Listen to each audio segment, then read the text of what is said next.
Salut tout le monde, c'est Antoine, je ne sais pas si vous avez vu, mais ce soir on vient de l'apprendre, Emmanuel Macron dit qu'il refuse les débats de premier tour avec les autres candidats. Ce comportement, c'est celui d'un président qui a peur d'affronter son bilan sur la question sociale, c'est normal, c'est une catastrophe, peur d'affronter son bilan sur les questions démocratiques, c'est normal, c'est aussi une catastrophe, peur d'affronter son bilan sur les questions écologiques, c'est normal, c'est aussi un échec du président de la République sur ces questions-là.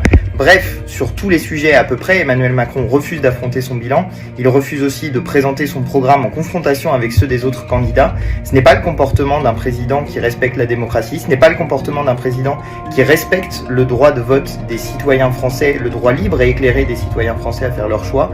Donc je vous invite à dénoncer ce comportement sur les réseaux sociaux pour faire craquer Macron, pour que Macron participe à des débats de premier tour avec les autres candidats et que nous puissions faire notre choix librement comme citoyens éclairés. Et ma question, est-ce qu'il faut discuter avec les talibans ? Est-ce que nos interlocuteurs demain diplomatiquement peuvent être des ennemis de la démocratie ? Il y a une différence entre discuter et reconnaître un État. D'ailleurs, on ne reconnaît pas un gouvernement d'un point de vue constitutionnel, on reconnaît un État. Et il y a une différence, bien sûr qu'il faut discuter. Il faut discuter maintenant. Reconnaître le gouvernement ou avoir une connivence, par exemple, bah non, ça dépend des situations. Alors pourquoi l'Arabie Saoudite, oui ? L'Arabie Saoudite, c'est sous certaines conditions et parce qu'il y a des ennemis communs, Daesh, l'État islamique, enfin voilà. Des ennemis communs que par ailleurs ils ont participé à financer. Ils ont participé à financer ? Oui, oui. Qui ça ? La France ? L'Arabie Saoudite. Oui, enfin c'est très complexe. Hein.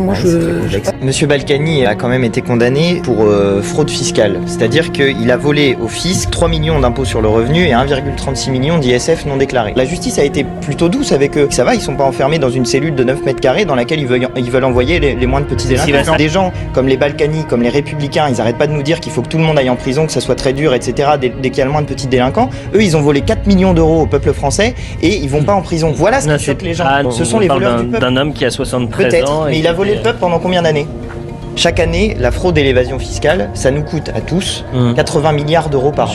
Je trouve, moi, que la justice n'est pas assez dure avec les fraudeurs du fisc. Les fraudeurs du fisc devraient avoir peur. Il faudrait leur donner peur et avoir un gouvernement qui fait de la lutte contre la fraude et l'évasion fiscale l'une des premières priorités. On a vu combien nous manquions d'argent pour payer les services publics, pour l'école, pour la police, pour la justice. Ces gens-là doivent aller en prison parce qu'il faut qu'à un moment donné, la fraude fiscale soit condamnée comme n'importe quel autre délit. Nous sommes opposés en tout point à la politique d'Emmanuel Macron. Ce n'est pas le chaos, monsieur, ça s'appelle la démocratie et vous allez désormais devoir découvrir ça puisque vous n'aviez peut-être pas l'habitude de devoir composer avec autre chose qu'une majorité absolue. Bah maintenant, voilà, vous allez devoir composer. C'est un peu nouveau pour vous, la démocratie, mais vous allez apprendre, vous allez voir, ça va vous faire du bien. Et par ailleurs, vous dites qu'il y aura un discours de politique générale. On est content de l'apprendre parce que c'est quelque chose que nous avons demandé nous et qui, a priori, n'avait pas l'air prévu au début par Madame Borne. Et il y a même des gens qui ont essayé de dire que ce n'était pas obligatoire, etc. Donc il y aura un discours de politique nous ne voterons pas la confiance à ce gouvernement parce que nous n'avons aucune confiance dans Madame Borne puisque nous savons déjà ce qu'elle a fait lorsqu'elle était ministre et que c'était une politique de libéralisation du rail. Nous ne sommes pas d'accord avec ça. Des gens que Monsieur Macron n'emmerde pas. Et il y a des gens qui sont en partie responsables du fait qu'on manque de lits à l'hôpital, qu'on manque de profs à l'école. C'est les fraudeurs du fisc. Ça nous coûte chaque année 80 milliards d'euros par an, à vous, à moi, à vous aussi. Et cet argent-là qui nous manque, Monsieur Macron, s'il voulait vraiment le récupérer, voilà les gens qu'il devrait aller emmerder. Parce que ça serait utile pour faire face à la situation sanitaire dans laquelle on... Moi, je suis très choqué d'une chose, c'est que ces gens-là sont des voleurs, mais à un niveau qui est 1000 fois plus important que le voleur de sac à main dans la rue. Ça n'excuse pas le voleur de sac à main, mais on a l'impression qu'on excuse ceux qui sont en train de nous faire les poches depuis des années. C'est l'argent de tous les Français qu'ils volent. Ces gens-là sont les voleurs du peuple tout entier, pas de une personne dans la rue. C'est pas des gens qui sont en train de mourir de faim et qui vont voler une pomme parce qu'ils essaient de se nourrir. C'est des voleurs, des riches voleurs, c'est des voleurs en costume. Et au bout d'un moment, il faut être capable de les nommer, il faut être capable de les pourchasser, il faut être capable de les mettre en prison parce que ce sont des voyous. Et il y en a ras-le-bol de les excuser sans arrêt, de dire que oui, les pauvres, ils s'en vont parce que ça serait un enfer fiscal en France. Non, c'est pas un enfer fiscal. En France, on a la sécurité sociale, l'hôpital, l'école. Voilà à quoi ça sert d'avoir des services publics et de payer des impôts. Donc, au bout d'un moment, les voleurs en prison.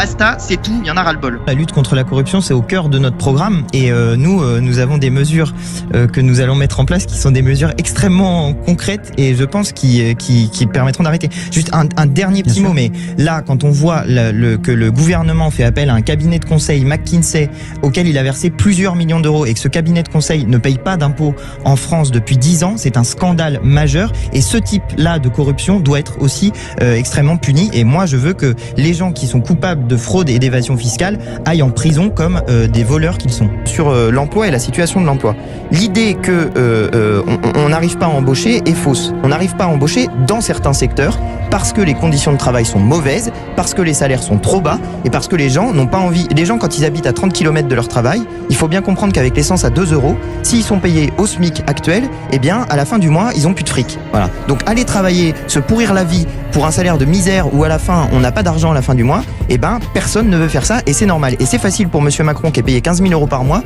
d'aller dire aux gens de traverser la rue pour trouver un emploi, pour faire un job de merde avec un salaire de merde. Attention. Voilà. Non, je pense que là, pour le moment, vraiment, les gens, ils en ont ras-le-bol. Non, mais je crois que les gens Il y a un mot central dans cet amendement, chers collègues, c'est aléatoire. Aléatoire, c'est un mot qui a été également utilisé par Madame la rapporteure, par Monsieur le ministre, pour nous dire qu'il fallait garantir le fait que cet intéressement puisse être aléatoire. Mais vous savez, les gens qui doivent faire les courses, c'est pas aléatoire. Les gens qui doivent mettre de l'essence dans la voiture pour aller au travail, c'est pas aléatoire. Les gens qui doivent payer tous les mois un loyer, c'est pas aléatoire. Les gens qui doivent payer les factures de gaz, d'électricité, c'est pas aléatoire. Par contre, il y a une chose qui rend la vie aléatoire, c'est l'augmentation des prix. Et pour y faire face, il y a une manière simple d'y faire face, c'est d'augmenter les salaires parce que ça, justement, c'est pas aléatoire. La vie des gens n'est pas celle des actionnaires, la vie des gens n'est pas celle des spéculateurs, la vie des gens n'est pas un casino, la vie des gens n'est pas aléatoire et pour y faire face, ils ont besoin d'un salaire. 95% de la délinquance de rue sont le fait de personnes qui sont immigrées ou issues de l'immigration. J'aimerais bien qu'on me dise que c'est que issu de l'immigration. Parce que quand on est en France, on est français. C'est la règle pour tout le monde et à ce compte-là, jusqu'où on remonte? Parce que moi, par exemple, dans ma famille, il y a des Belges et des Italiens. Est-ce que ça veut dire que les Belges et les Italiens, elle les met à l'intérieur? Non. Est-ce qu'elle essaye de faire, c'est encore une fois de monter les Français les uns contre les autres, de dire que en gros, si vous êtes arabe ou si vous êtes noir, alors vous êtes voué à la délinquance et que voilà, ce qu'elle essaye de faire, c'est de séparer les Français, de diviser. Elle est exactement dans ce que je vous disais tout à l'heure sur la division des gens et la division de la République par la division du peuple français.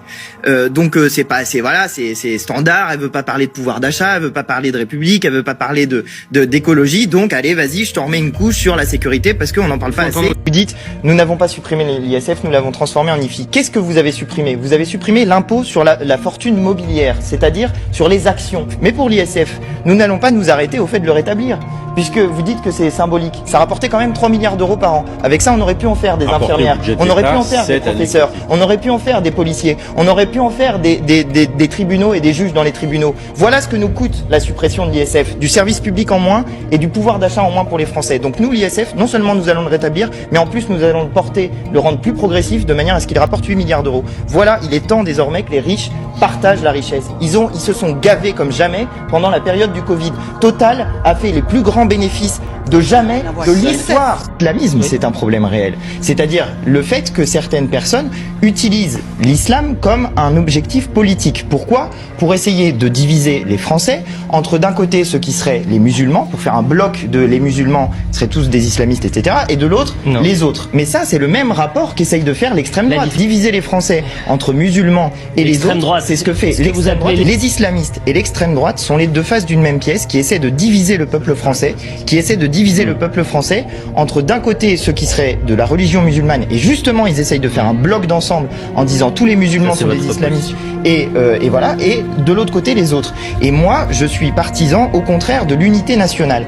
Et pour faire l'unité nationale, il faut refuser la logique dans laquelle et les islamistes et l'extrême droite essayent de nous insérer, qui est de mettre dans le même sac tous les musulmans en disant qu'ils seraient tous des islamistes.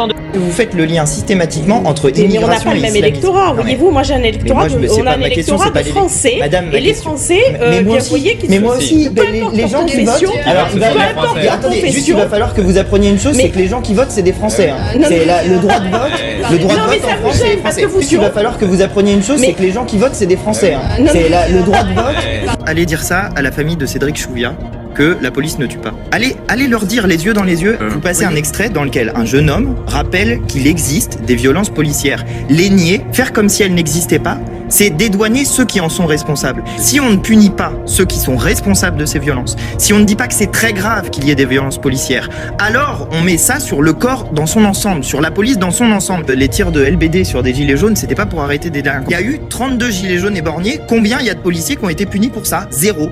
Rien du tout. Aucun. Il y en a pas. Donc, au bout d'un moment, quand des gens commettent des actes qui sont des actes délictueux, parce que des policiers peuvent commettre des actes délictueux, et ce n'est pas leur rôle d'éborgner des gens, ce n'est pas leur rôle d'arracher des mains, et ce n'est pas leur rôle de tuer des gens lors de contrôle. Ça n'est pas leur rôle. Ce que dit ce jeune homme, c'est pas ça. Ce qu'il dit, c'est que son problème au quotidien, c'est pas les tirs de mortier. Aucun d'entre nous ici n'habite dans un quartier populaire. Enfin, soyons honnêtes avec nous-mêmes. Donc vous ne savez rien de ce que c'est que de se faire contrôler 10 fois par jour par la police. Moi, mon problème, il est pas avec l'immigration, il est avec l'émigration. Il est avec ces Français qui ont bien leur carte d'identité, ils sont bien de la bonne couleur pour Madame Le Pen et pour les autres. Bah blanc, c'est ça leur sujet. Mais ces Français qui nous coûtent chaque année 100 milliards d'euros par la fraude et l'évasion fiscale, ils sont pas, c'est pas des Français issus de l'immigration, je ne sais quoi, c'est des bons Français comme vous les aimez bien, tout ça. Ils nous coûtent 100 milliards d'euros par an. Et c'est des voleurs, c'est des pourris, c'est des gens qui sont les voleurs de l'intégralité du peuple. C'est pas des voleurs de mobylettes, c'est pas des voleurs de sacs à main. Ils sont pas en prison. Voilà, vous voulez des gens en prison, mettez-les ceux-là en prison, les voleurs du peuple, mettez-les en prison, travaillez pour résoudre ces problèmes-là. Parce que évidemment, si on les punit jamais, évidemment s'ils peuvent courir libres, ces racailles-là n'arrivent jamais en prison. Il faut punir toute la racaille, sans exception. Et ceux qui nous coûtent le plus cher... ceux-là aussi alors bien sûr, mais ceux qui nous coûtent le plus cher, c'est pas eux. Ceux qui nous coûtent le plus cher, c'est ceux qui nous prennent chaque année... Demandez aux gens qui n'en peuvent plus. Et à vous, qui nous prennent 100 milliards d'euros.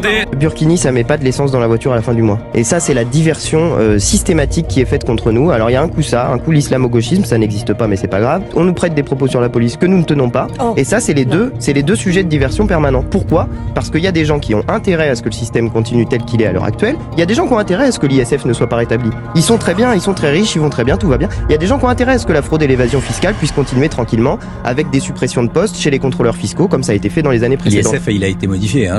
Oui, il a été modifié. L'impôt sur la fortune immobilière existe encore. Exactement, si vous voulez, on peut détailler. C'est l'impôt sur la fortune mobilière qui a été supprimé. Ça veut dire quoi? Ça veut dire l'impôt sur les actions. C'est ça qui a été supprimé. C'est-à-dire que précisément, on a poussé dans ce gouvernement à la spéculation financière et ça, c'est de l'argent qui vient pas dans l'économie réelle. Donc il faut arrêter de se moquer du monde et à un moment donné, il faut aller récupérer l'argent où il est et tous les sujets de diversion qui sont faits pour diviser les Français entre eux, ils sont faits pour une seule et unique chose, c'est pour que le système puisse perdurer et nous voulons faire en sorte de le changer. Salut tout le monde, c'est Antoine Léaumont. Je veux vous parler d'un truc extrêmement choquant qu'on vient d'apprendre aujourd'hui, c'est que Marine Le Pen continue à toucher 5 000 € par mois comme présidente du Rassemblement National alors même qu'elle n'occupe plus cette fonction, que c'est Jordan Bardella qui s'en occupe à sa place le temps de la campagne présidentielle. Alors cette information elle est doublement choquante, déjà parce que Marine Le Pen gagne beaucoup d'argent comme députée et comme conseillère départementale, c'est une cumularde, elle gagne 8 400 € par mois rien que pour ses 2 mandats, donc elle a peut-être pas besoin de 5 000 € en plus et c'est d'autant plus choquant que son parti, le Rassemblement National, est très endetté à hauteur de 20 millions d'euros, que donc on demande aux militants du Rassemblement National de faire des efforts en faisant des dons,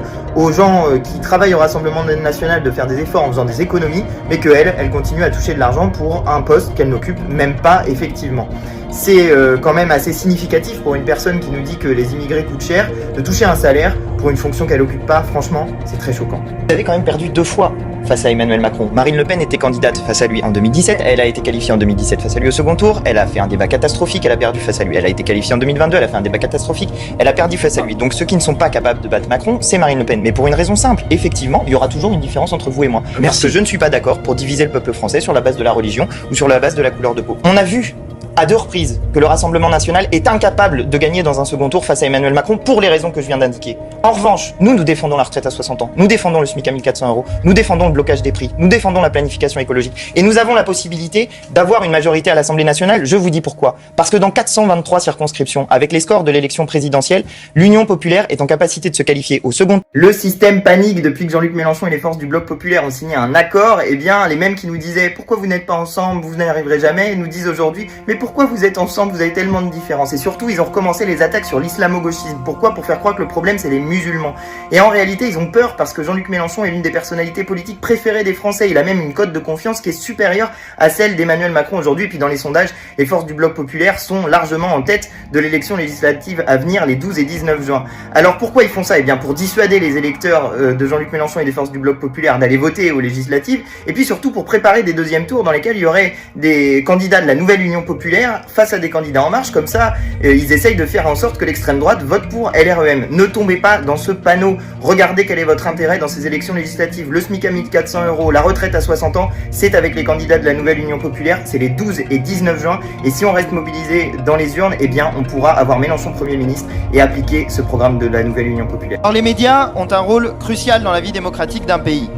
Ils sont, ou du moins ils devraient être, des outils pour que les citoyens puissent s'informer et se faire une opinion sur les choses qui concernent la vie de la cité. Mais les médias de notre pays jouent-ils ce rôle?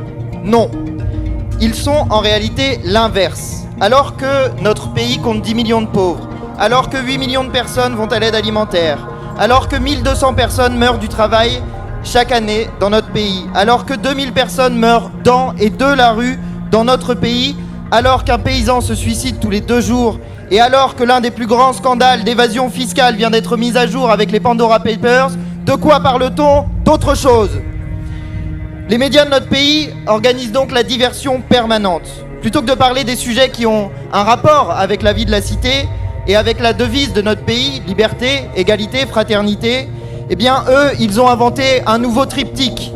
Sécurité, religion, immigration. C'est un véritable scandale d'État dont je vais vous parler aujourd'hui. Une enquête parlementaire a révélé que le gouvernement avait eu recours de manière massive aux cabinets de conseil. Ce sont des entreprises qui sont donc censées conseiller l'État. Eh bien, en 2021, le gouvernement leur a versé en tout 1 milliard d'euros. C'est une somme colossale. Et pour quelle efficacité? Eh bien, finalement assez nulle, puisque ces entreprises privées sont pour beaucoup jugées inefficaces et extrêmement coûteuses pour le résultat qu'elles provoquent. Il faut voir qu'il y a même des cas où on les a payées pour du travail qui n'a pas été fait à cause de la pandémie finalement. Mais il y a un cas en particulier, c'est le cabinet McKinsey auquel le gouvernement a eu beaucoup recours pendant la pandémie.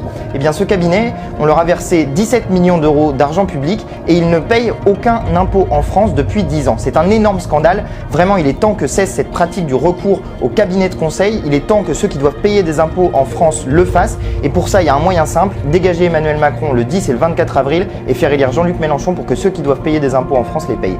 Vous voulez, avec cet amendement, aligner le régime fiscal du rachat de RTT sur les heures supplémentaires, c'est-à-dire supprimer les cotisations sociales et supprimer l'impôt sur le revenu. Sur le principe, c'est toujours bien, c'est-à-dire que vous dites que ça va augmenter le salaire net. Mais en réalité, les cotisations et l'impôt, c'est du salaire socialisé. C'est la sécurité sociale, c'est l'école publique, c'est l'hôpital public. Bref, c'est du pouvoir d'achat. Vous voulez nous faire en quelque sorte le coup du portefeuille, c'est-à-dire vous allez chez votre voisin et vous lui dites, vous lui prenez son portefeuille discrètement pour lui dire ensuite, tiens, c'est cadeau. C'est ça que vous êtes en train de faire avec les citoyens. La vérité, c'est que vous appauvrissez volontairement la sécurité sociale, et cela depuis 2019 où vous avez exonéré les heures supplémentaires avec la non-compensation. Vous êtes en train de tuer la sécurité sociale, vous commettez un crime de sécucide. Ce que dit Jean-Luc Mélenchon dans cette vidéo, c'est deux choses. La première, c'est que les terroristes agissent dans le moment électoral et ils l'ont théorisé. D'ailleurs, en 2019, lors des élections européennes, un terroriste à Lyon disait qu'il avait agi à ce moment-là pour faire monter l'extrême droite. Donc c'est théorisé par les islamistes. Et deuxième chose qu'il dit, c'est que l'extrême droite instrumentalise les actes terroristes. Et ça, c'est une réalité aussi qui a pu se constater dans le passé. Parce que je peux vous dire ce qu'elle disait Madame Le Pen. Combien de Mohamed Merah, combien de Mohamed Merah sur les bateaux de réfugiés qui arrivent en France? Combien de Mohamed Merah parmi les enfants d'immigrés non assimilés? Voilà ce que Jean-Luc Mélenchon dénonce. Il dénonce ceux qui utilisent ces attentats pour faire la guerre civile en France. Et l'extrême droite, c'est ce qu'elle essaye de faire. Madame Le Pen utilise ces attentats. Les islamistes et l'extrême droite, ce sont les deux faces d'une même pièce. Les islamistes cherchent à faire en sorte que les musulmans considèrent tous les Français comme des gens qui les détesteraient. Et l'extrême droite cherche à faire en sorte que les Français considèrent les musulmans comme nos ennemis. Nous sommes le rempart à cette haine, nous sommes le rempart à ceux qui veulent diviser le peuple français. Vous dites le nucléaire, ça marche. Bon bah non, ça marche pas. Dans la loi, le projet de loi que nous avons voté, je vous rappelle quand même que vous nous faites rouvrir une centrale à charbon. Vous-même qui nous aviez dit que si on sortait du nucléaire, ça serait le retour des centrales à charbon. Donc non, ça ne marche pas. Et ça ne marchera pas davantage puisque avec le changement climatique qui provoque un réchauffement des rivières, on a de plus en plus de problèmes à refroidir les centrales nucléaires. Et vous avez d'ailleurs déjà voté des dérogations, 4 dérogations sur ce sujet. Enfin, vous ne savez toujours pas comment gérer les déchets qui sont un coût considérable. Vous ne faites pas entrer dans le coût du nucléaire le prix du démantèlement des centrales, pas plus que vous ne faites entrer dans le coût du nucléaire le prix du grand carénage, et j'y reviendrai dans un tout petit instant. Par ailleurs, pour des gens qui nous parlent sans arrêt de l'indépendance de la France, je rappelle que nous importons la matière première depuis notamment le Kazakhstan, qui n'est pas une démocratie exemplaire, disons, pour être sympathique. Enfin, pour le grand carénage, je rappelle que le coût est de 100 milliards d'euros et qu'avec cet argent-là, nous pourrions faire 33 à 76 parcs éoliens en mer qui, en puissance installée, seraient supérieurs à la production installée du nucléaire français. Donc franchement, au bout d'un moment, non, le nucléaire ne marche pas. Il me semble un peu compliqué de faire l'union avec la retraite à 65 ans, de faire l'union avec pas d'augmentation du SMIC, de faire l'union avec pas de blocage des prix. On peut pas gouverner avec quelqu'un avec qui nous sommes en tout point opposés. Donc nous serons un groupe d'opposition à l'Assemblée nationale et nous comptons bien le rester puisque le programme qui a été pour l'instant proposé par Emmanuel Macron, mais en même temps je dis le programme, mais c'est beaucoup dire parce que pour l'instant tout ce qu'on sait de son programme, c'est ce qu'il a envoyé à la Commission européenne, qu'il n'a pas jugé bon d'envoyer aux Français. Je prends un exemple très concret. Monsieur Macron dit à la Commission européenne qu'il va revenir à 3% de déficit. Bon, pour revenir à 3% de déficit, ça veut dire faire 80 milliards d'euros. 80 milliards d'euros, c'est le budget de l'éducation nationale et de la police. Où est-ce que Monsieur Macron compte-t-il trouver ces 80 milliards d'euros? Moi, je le soupçonne d'une chose, vouloir augmenter la TVA et faire encore une fois payer les Français. Plutôt que ceux qui ont beaucoup d'argent. Alors eux, par contre, c'est cadeau, pas de rétablissement de l'ISF, rien du tout. Donc voilà, on peut pas faire l'union nationale avec quelqu'un qui ne sert pas les intérêts de la nation. Le régime macroniste, c'est un peu la société orwellienne. Ils nous disent des choses, 2 mois plus tard, ils font l'inverse, puis ils nous disent finalement, ça a toujours été comme ça. Il y a 2 mois, Madame Braun-Pivet à l'Assemblée nationale nous disait, nous allons faire inscrire dans la loi noir sur blanc le fait qu'il n'y aura jamais de passe sanitaire pour des choses aussi simples de la vie quotidienne qu'aller au restaurant. 2 mois plus tard, Monsieur Macron fait exactement l'inverse et ça ne choque personne. Tout le monde trouve ça normal. Tout le monde considère que rien ne s'est passé à l'Assemblée nationale et les grands principes qu'on nous disait inscrire noir sur blanc, etc., la main sur le cœur, ont désormais disparu, sont partis. Et moi, ça me fait penser à La Ferme des animaux. Je sais pas si vous connaissez ce livre de George Orwell. Ils écrivent sur les murs les 10 principes de la République des animaux. Et puis au fur et à mesure, on enlève les principes, on les enlève les uns après les autres. Et puis à la fin, il n'y en a plus aucun. Il en reste plus du tout de ce qui était créé au début. Et finalement, on est un peu dans ce régime-là où d'un jour à l'autre, ça change, d'une semaine à l'autre, ça change. Et c'est ça qui crée le manque de confiance qui ensuite fait que les gens ne croient plus dans les décisions des gouvernements. S'ils mentent. Non, ça n'existe pas des manifestations d'islamo-gauche. Ça existe puisque vous y participez. Attendez, laissez-le répondre. Bah oui, mais c'est pas possible. Vous voyez, on parle des législatives, ensuite on parle d'autre chose. Non, mais si vous voulez que je vous parle de la manifestation du 10 novembre, qui avait lieu après qu'un membre du Rassemblement national ait tiré sur une mosquée. Je le rappelle quand même, c'est pas moi, hein. C'est un membre du Rassemblement national, d'accord? Quelqu'un tire sur une mosquée. Quelqu'un tire sur une mosquée, ou un ex-membre, un ex-candidat du Rassemblement national qui tire sur une mosquée.